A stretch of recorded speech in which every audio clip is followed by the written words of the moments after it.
A dark psychological horror story. 10 minutes long. No dialogue, except for voices.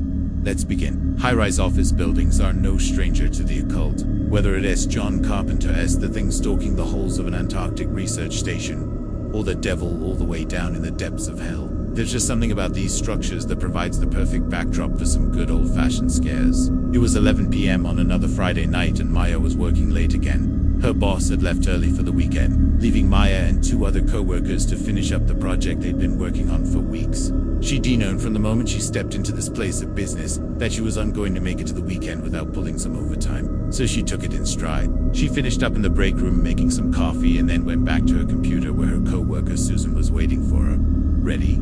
she asked. Maya nodded and they turned off their computers for the night. They gathered their things and headed for the elevator. Their other co-worker was already in there, typing on his phone. He looked up briefly and then returned to his message. This wasn't unusual. People frequently rode the elevator alone, because even if it was crowded, cell phone etiquette dictated that it would be rude to interrupt someone in the middle of a call. But the three of them were close enough. There was no reason they couldn't just ride the elevator together. The elevator dinged, signaling that it had reached the 47th floor, which meant one thing. It was time for Maya to get off. But before she could reach for the button, the lights flickered and died, plunging the elevator shaft into darkness. A cold wind seemed to come out of nowhere, whipping around the small space and ruffling Maya's hair. The other two people in the elevator didn't appear to notice the change. They were still typing away, presumably sending messages about how much they hated their jobs and how much they wished they were dead. But Maya saw something else. She saw that the doors were opening, and she heard the telltale ding indicating that the elevator had reached its destination. Her mind raced. How could they have reached the next floor? Hadn't they only been on the 47th floor? That wasn't possible. Had the lift malfunctioned? Had they somehow fallen? Panic started to set in, and she realized that her colleagues hadn't moved from their positions. She considered calling out to them, but what if she disturbed whatever might be waiting for her outside the doors? What if it was dangerous? What if it could hear her voice? If she wanted to survive the night, she needed to think of a plan. As she waited for the doors to open, she thought about escape. There was no way she was getting out of this alive, but she owed it to herself to at least try. Maybe she could kick the door open and find an escape route, or find another elevator, or maybe she could jump the shaft. As soon as the doors opened, she acted, throwing herself forward, pushing against the doors as hard as she could. To her surprise, the doors didn't budge. Whatever was on the other side of those doors didn't want her to come through. As she struggled to free herself from the metal box, voices seemed to echo in her ears. At first she couldn't make out the words, but slowly she began to understand what they were saying. "Don't come out, Maya," a voice said. "You don't want to go out there." She felt her blood run cold.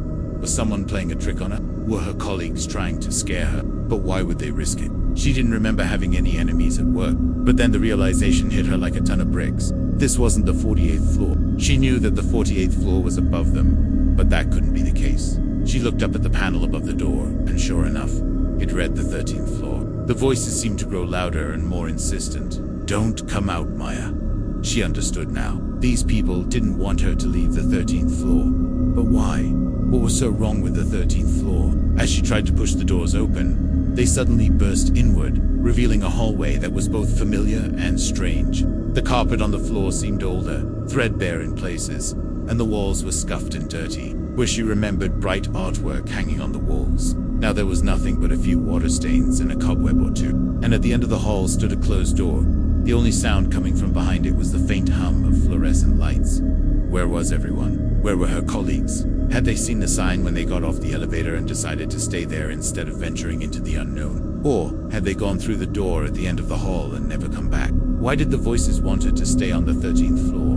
And what was behind that door? Maya made her way to the other end of the hall and reached out to knock, but the door swung open before her hand made contact. It revealed a large, empty room with rows upon rows of desks stretching into the gloom. Suddenly, the lights flickered on, revealing a scene that made Maya's blood run cold. All the desks were occupied by people, but they weren't real people. They were twisted parodies of the people she worked with, distorted reflections of their true selves.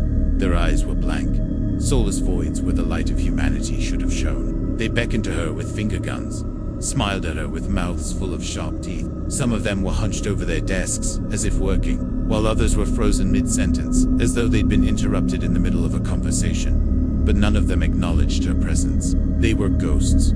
trapped on the 13th floor, doomed to wander its empty halls for eternity. One of the desks held an open journal. Maya felt compelled to walk over and read the words inside. "Beware, the 13th floor." It read, "Once you enter, you can never leave." Then she noticed a name written in the corner of the page. It was her name. She felt a surge of terror, knowing that she was being hunted, stalked by some unseen presence. She needed to escape, but the clock above the doorway told her she didn't have much time left. It read 11:55 p.m. She only had 5 minutes to get out of here before whatever lurked on the 13th floor claimed her as its own. With a pounding heart, she fled down the hall, desperate to find the elevator and escape. As she ran, she could feel the eyes of the desk watchers boring into her back, their silent screams echoing in her ears. She didn't dare look back. She just kept running until she saw the elevator doors at the end of the hall. Relief flooded her as she stumbled inside and pressed the button for the ground floor. But as the doors began to close, a new voice echoed through the shaft. "Don't leave, Maya." The voice was weak at first, but it grew stronger with each passing second. "Don't leave. Don't leave." The doors opened slightly and she saw the twisted reflection of her own face staring back at her. With a scream, she slammed her body against the doors, desperately trying to hold them open. But they wouldn't budge. She pounded on the metal as the voice grew louder and more insistent. "Don't leave, Maya. Stay with us forever." The lights flickered and died, plunging her into darkness. The last thing she saw was the horrified expression on her own face before everything went black. The next morning, Maya arrived late to work. She was exhausted after her harrowing experience on the 13th floor, but she didn't let that stop her from rushing into the office to start work. She needed to make up for the time she'd lost the night before. As she walked into the elevator, she noticed something strange. The button panel was different. Instead of the mirrored letters and numbers, there were only blank buttons that glowed faintly in the darkness. She pressed the button for the 48th floor and stepped inside. When the doors opened, she found herself in the same disused hallway from the night before. The air was heavy with dust and the stench of decay, but it was gone. The same hallway stretched out before her, but it was empty. The desks were gone, and the distorted figures she'd seen the night before were nowhere to be seen. She made her way to the elevator and pressed the button for the 49th floor. As the doors closed, she could have sworn she heard a voice whisper, "Welcome to the 13th floor."